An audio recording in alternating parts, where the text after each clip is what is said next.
요즘 대한민국의 국민들 중에는요, 통일교 한학자 총재께서 범죄 행위를 했다라고 보는 사람들이 많을 것입니다. 대부분 국민들은 언론에서 보도한 것을 보고 들었기 때문에 그렇다, 그럴 것이다, 뭐 나쁘다, 죄인이다 등의 비난하고 참 야유를 보내는 사람들도 있을 것입니다. 문제는 정확한 팩트가 완전히 밝혀지지도 않았는데 단정짓고 돌을 던지고 있다고 한다면요, 큰 문제가 될 수 있는 것입니다. 한학자 총재께서는 분명히 말씀하셨습니다. 당신은 청탁할 필요도 전혀 없고 금전 거래를 할 이유가 전혀 없다라고 말씀하셨습니다. 한학자 총재께서는 정치에는 관심이 없고 내가 무엇이 아쉬워서 정치적 금전적 거래를 하겠느냐라고 단호히 말씀하셨습니다. 부모를 잃은 형제가 있었습니다. 길거리에서 구걸을 하는데요, 형은 실명까지 해서 앞을 볼 수가 없었습니다. 불쌍한 형제에게 지나가는 사람들이 동전을 던져주었습니다. 그런데 날마다 1,000원짜리 한 장을 주면서 5만 원이다 하며 주는 사람이 있었습니다. 허나 밤에 가서 재산을 이렇게 계산을 해보게 되면요, 전체 합해서 5만 원이 안 되는 거예요.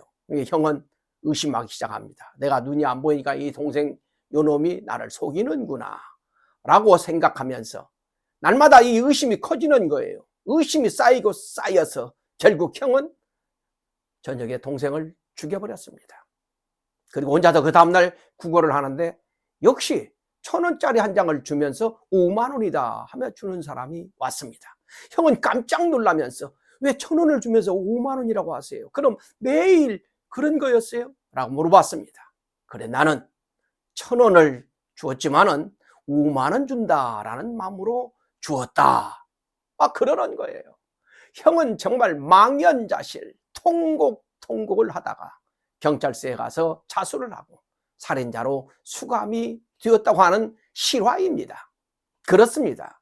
의심은, 오해는 살인까지 부를 수 있다고 하는 사실입니다. 정말 한학자 총재님은 아무 죄가 없는데 죄인인 양 지금 떠들어대고 있다고 한다면 엄청난 범죄를 저지르고 있는 것입니다.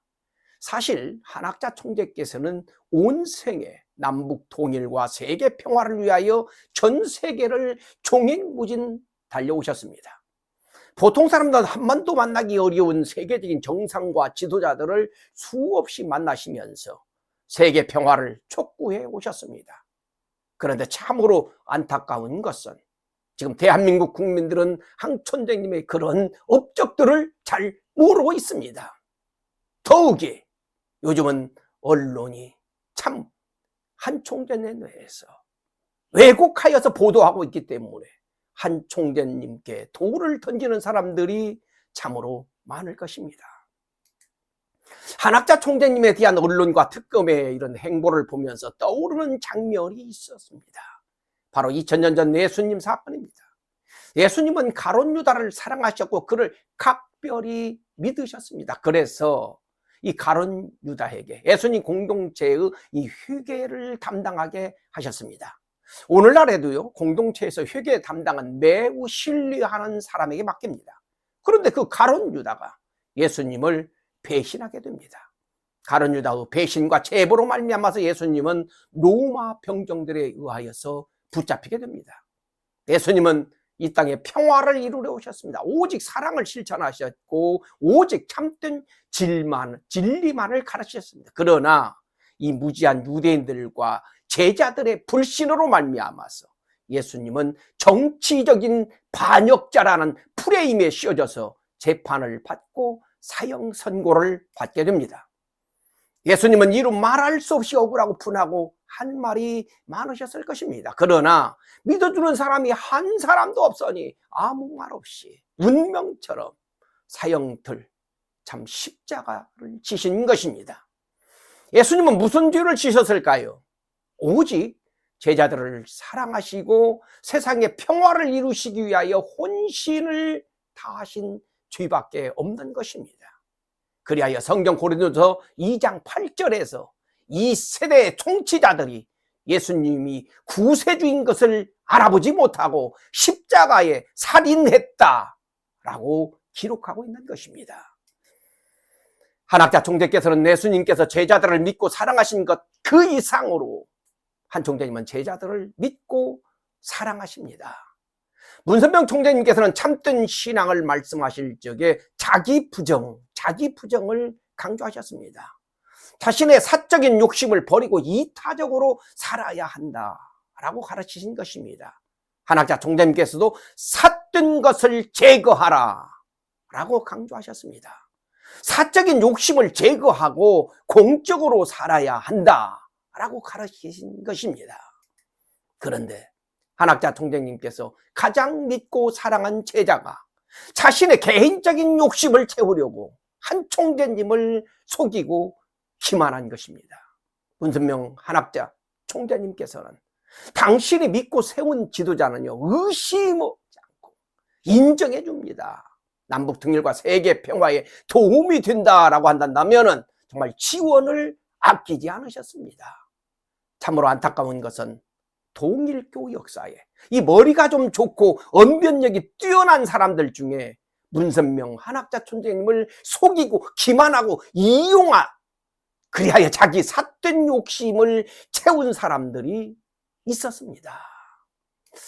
그렇습니다. 한학자 총재님께 죄가 있다고 한다면 제자들을 사랑하고 제자들을 믿은 죄밖에 없는 것입니다. 한학자 총재님께서는 왜 제자들을 의심하지 않고 잘 믿고 인정해주고 사랑하셨을까요? 한 총재님께서 이 청소년들을 향하여서 퓨어 워터가 되라 라고 강조하십니다. 바로 한학자 총재님께서 그야말로 퓨어 워터이십니다. 여러분, 한학자 총재님의 얼굴을 깊이 한번 들여다보시기 바랍니다. 한 총재님의 마음은 언제나 순수하고 맑으십니다. 그야말로 천진난만 순진무구하십니다. 사람은 함부로 판단해서는 안 됩니다. 의심해서도 안 되는 것이죠. 소문만 듣고 소문만 믿고 단언해서는 절대로 안 되는 것입니다. 사실 한학자 총재님은 인간적으로 볼 적에는 참으로 한이 많고 억울하고 분한 사연이 많으신 분이십니다.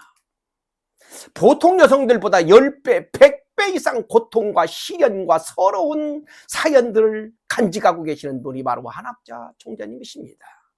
그렇지만 하나님의 소원을 이루어드리고 세상을 평화롭게 만들어야 한다고 하는 절절한 사명감이 너무나 크시고 언제나 하나님과 동행하고 계시기 때문에 언제나 한 총재님은 참 얼굴이 평화롭고 순수하고 맑으신 것입니다.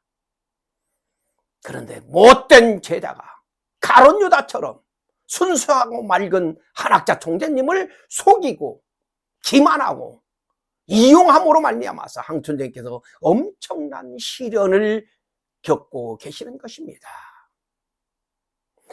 다음 시간에는 한학자 총재님의 진면모를 알아보도록 하겠습니다.